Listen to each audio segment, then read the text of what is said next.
Cikini sendiri sebelum kita masuk ke Raden Saleh, ini sebenarnya kawasan yang sudah ada sejak zaman kolonial Belanda. Nah, terus kalau misalnya nanti kita kan ke rumahnya Raden Saleh, itu adalah rumah yang termegah di Batavia, di kawasan Cikini saat itu. Nah, itu rumah kastil di kawasan Cikini dan Menteng itu nggak ada rumah pribumi ya, rumah pribumi. Jadi kalau zaman dulu tuh orang yang namanya pribumi tuh nggak bisa sembarangan bangun rumah.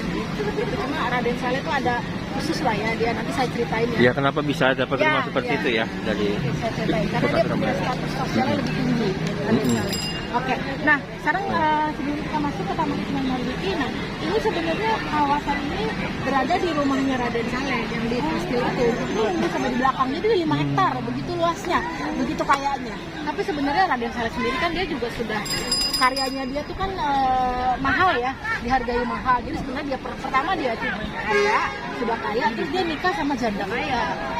Jadi istri pertamanya tuh orang ini apa namanya ada darah Jerman. Gitu. Jadi si istrinya ini orang bule. Jadi dia Raden Saleh itu menikah pas dia balikan, dia kan lama di Eropa ya, dia belajar seni lukis. Terus dari itu dia betah di Eropa, jadi dia tinggal sampai 20 tahun. Nah terus pas pulang ke sini dia ketemu sama si janda kaya ini, dia Konstantina namanya ya. Orang apa tuh? Dia tinggalnya di Hindia Belanda, tapi dia darah Jerman. Cuma dia tuh ditinggalin warisan sangat besar sekali sama suaminya perkebunan segala macam. Tapi begitu si suaminya meninggal, dia bikin kerajaan bisnis sendiri seperti kosmetik, macam-macam, jadi menggurita lah. Dia kaya raya banget. Terus ketemu sama Raden Saleh, cocok nikah. Tapi kan waktu itu kan kondisi saat itu kan kalau misalnya orang Belanda, pokoknya orang Eropa ya, nikah sama pribumi itu nggak boleh banget. Jadi waktu itu kontroversi gitu. Jadi ketika mereka menikah, itu harta mereka berdua bergabung, akhirnya beli rumah yang di kastil itu. Tapi pernikahan mereka cuma 5 tahun karena banyak ini juga ya, banyak pertama konfliknya karena banyak orang Eropa nggak suka ada orang Eropa menikah sama orang pribumi, jadi usahanya dijegal, akhirnya bangkrut. Lama-lama tuh bangkrut usahanya tuh, jadi banyak gitu. Terus juga nggak punya anak juga selama 5 tahun tuh, akhirnya cerai. Nah setelah cerai itu Raden Saleh kan menikah lagi itu yang kedua kali sama orang Bogor. Nah rumahnya dijual gitu. Nah rumahnya itu dijual karena kan itu rumah dia sama istri. Yang rumah yang nanti kita kunjungin ini. Iya, rumahnya dijual. Jadi pas begitu dia pindah udah, terus dijual ke manajemen ini kerajaan Belanda. Oke, terus singkatnya saja. Jadi dulu ketika dia masih di rumah belakang itu yang nanti kita datengin, ini tanahnya sampai ke depan sini, tapi luasnya bahkan dia punya kebun binatang mini. Raden Saleh dulu di sini ya. Dulu kebun binatang. Enggak, dulu awalnya karena Raden Saleh kan dia sayang binatang ya. Melihara binatang-binatang kecil gitu. Akhirnya lama-lama karena banyak, akhirnya dibuka untuk umum. Jadi kayak kebun binatang mini gitu. Sampai abad 20 itu masih jadi kebun binatang mini. Orang-orang datang ke sini kebun binatang, makanya kan di situ tuh ada bonwin, ada jalan kebun binatang. Ya, jalan kebun binatang karena dulunya ini kebun binatang di sini. Ada gado-gado bonbin ya, karena dulunya kawasan kebun binatang. Nah, terus kan pas tahun 70-an, pas zaman Ali Sadikin, kebun binatangnya di sini kan udah terlalu sempit, dipindahin ke Ragunan gitu. Jadi sejarahnya seperti itu. Makanya kalau nanti kita ke kebun binatang Ragunan, kita di situ akan lihat patungnya Raden Saleh.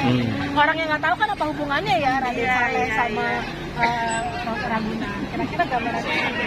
Kita akan masuk yuk ke dalam. Mbak Ira Latif, tour guide kita. Halo. Jangan lupa subscribe ya channelnya Pak Lukas.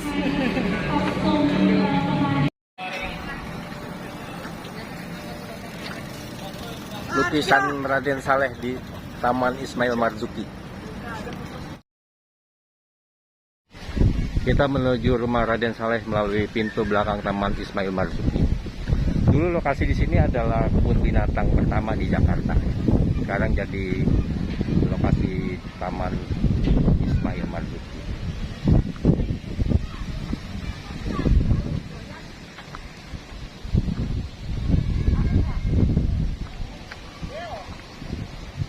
Jadi bukan cuma film, tari, terus patung juga. Tahu Nungki Kusuma Stuti? Ya. Aktor ya. Ya Nuki Kusumasuti. Nah, dia salah satu ketua jurusan ya, profesor di sini dia, profesor di sini. Masih banyak untuk belakang, bagian belakang.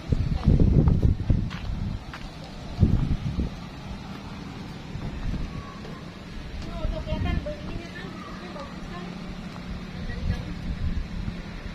Kita menuju rumah Raden Saleh melalui belakang Taman Ismail Marzuki.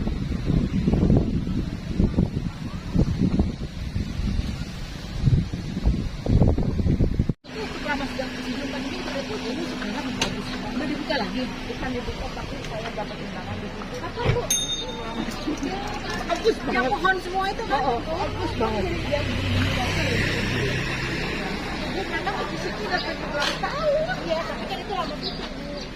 Sekarang juga masih. Makam Habib Cikini. Dia tuh nikah sama adiknya Raden Saleh.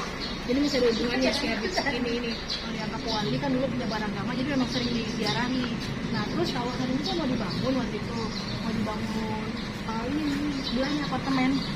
Jadi ini sebenarnya dibeli mau digusur. Tapi waktu itu peristiwanya ketika mau digusur banyak protes dari warga, nggak bolehin ada di makam wali. Terus udah gitu dari makam itu kayak keluar air gitu, apa namanya, mata air gitu. Nah itu akhirnya peristiwanya akhirnya jadi nasional. Jadi ada? Iya. Tadinya tempat ini nggak diketahui secara nasional, paling orang-orang sini lah yang tahu, orang Jakarta lah ya. Gara-gara peristiwa itu, ya akhirnya kan tunda pembangunannya kan. Ini kan berarti makam wali, ketahuan itu ada koromanya, akhirnya keluar gitu mata airnya.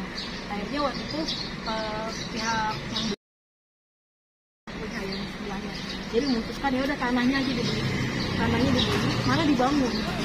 Makamnya juga banyak jadi tujuan ziarah wali. Kalau di Jakarta tuh banyak masjid tadi. Jadi banyak dari keturunan Arab juga yang datang sini.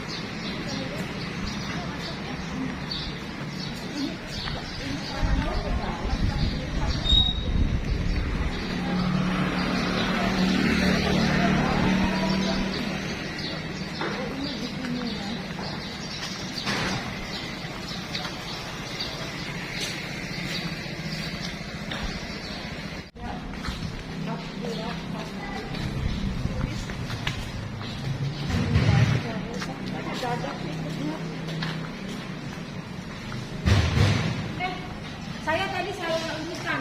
Jadi yang awalnya datang itu Habib Cikini dulu nih, Habsi baru anaknya. Ini yang foto sebelahnya tuh anaknya. Jadi si Habib Kitang itu yang mau pesantren itu Habib Kitang. Jadi kalau Habib Cikini ini dia yang pertama datang baru anaknya ini keturunan. Kita mau tahu ini katanya kita potong rambut dulu aja. Oh iya.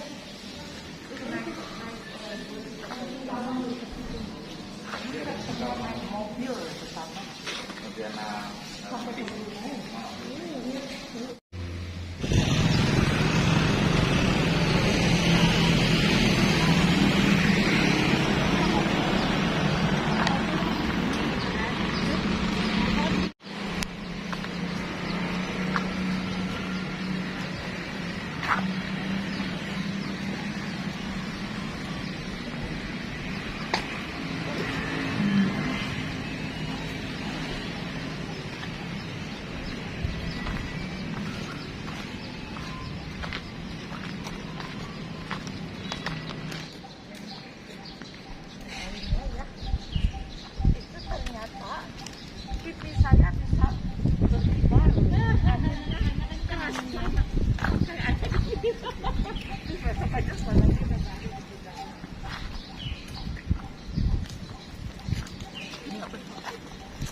Ini rumahnya Raden Saleh.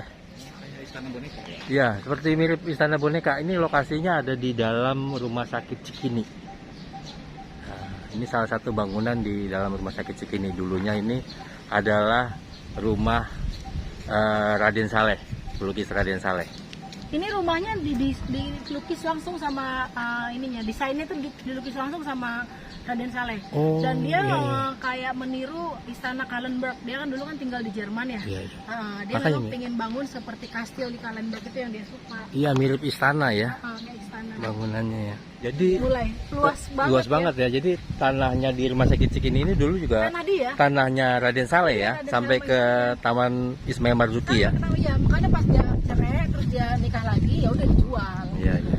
Tapi dijual tanahnya ini dijual sama orang Arab juga, orang keturunan Arab. Makanya Iya, dulu kawasan ini tuh dibilang Alatas Land, dibeli sama Iya. orang Alatas ya, marga Alatas Alatas ya. atau Nara, karena Nah, Raden Saleh sendiri juga ada keturunan Arab ya, ya. Jawa Arab ya. Tapi dari sama keluarga Alatas itu dijual lagi tanah ini, dijualnya ke apa namanya?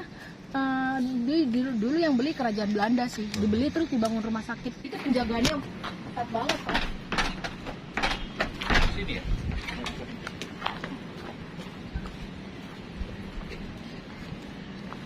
Pak, mau masuk? Oh, ada. Motor biasa deh. Oh, bukan Jason, beda. Ya, tapi udah izin. Dari Wisata Kreatif Jakarta. Sudah Wisata? izin. Ya, Wisata Kreatif Jakarta. Kreatif. Ya, kreatif. Biasa Pak Jason ya sama Riko ya. Oke. Oke, oh ya oke. Mau beli? Ya Pak, makasih Pak. Iya.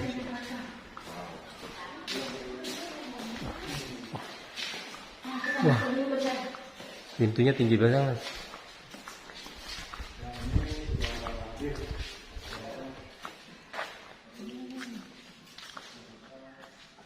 Nah ini foto-fotonya, ini ruang tamannya yang di sini.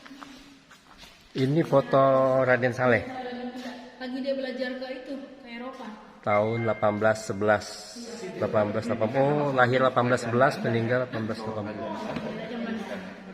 Iya, tadi saya mau cerita belum selesai ya. Saya tunggu dulu baru saya ceritain. Itu berapa lukisannya sih Pak? Pak nggak ada hasil ya Pak?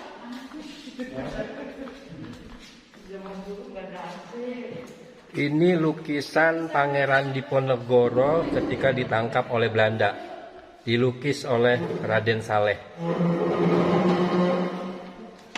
Di screen ada model begini nih. Nah jadi tadi si Raden Saleh kan dia akhirnya belajar melukis tuh kan sama yang pelukis istana kan, si Pak Payen itu. Nah si Pak Payen itu terkesan sama bakatnya Raden Saleh gitu, jadi dia kena terkesan, dia memang benar-benar pingin ngelatih si Raden Saleh. Jadi dia tuh yang ngelatih tuh sebenarnya si Payen ini, pelukis ini gitu. Dia disuruh coba kamu gambar muka-mukanya orang-orang Indonesia dari berbagai tempat. Jadi diajak tuh, jadi si Payen itu ke berbagai pulau Jawa, diajak tuh si Raden Saleh untuk ngikutin dia sambil belajar.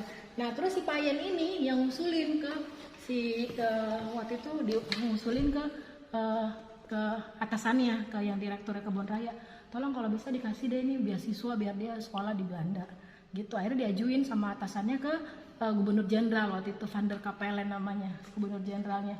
Akhirnya disetujuin untuk belajar, dikasih beasiswa. Jadi dia pendidikan dari kerajaan Belanda. Kerajaan Belanda ya.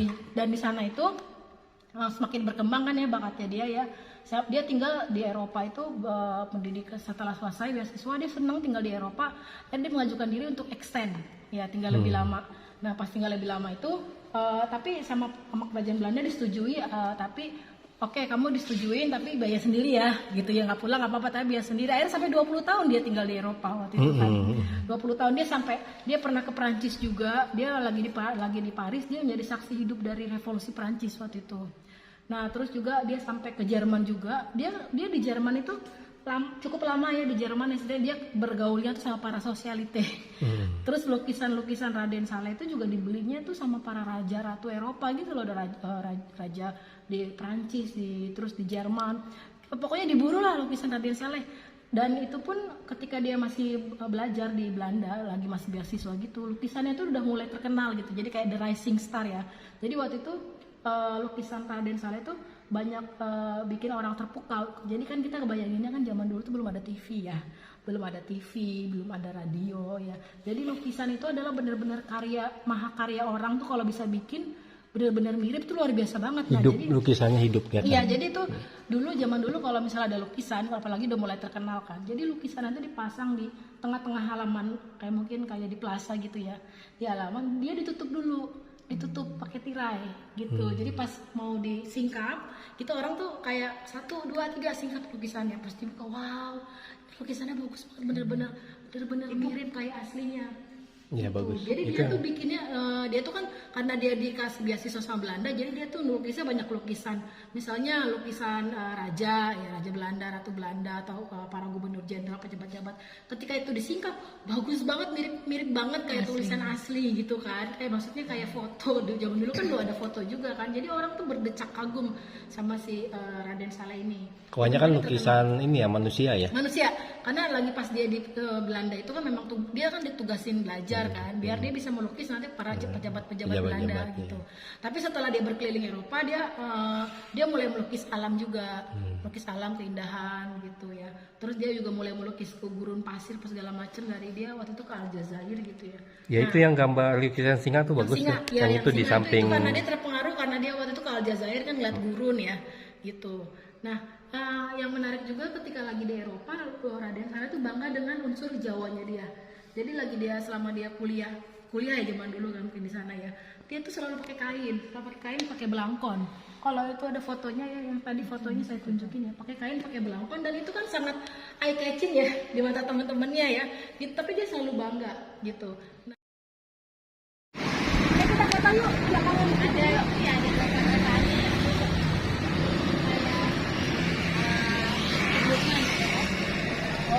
Enggak, itu mah memang buat ini pidato, buat ceramah.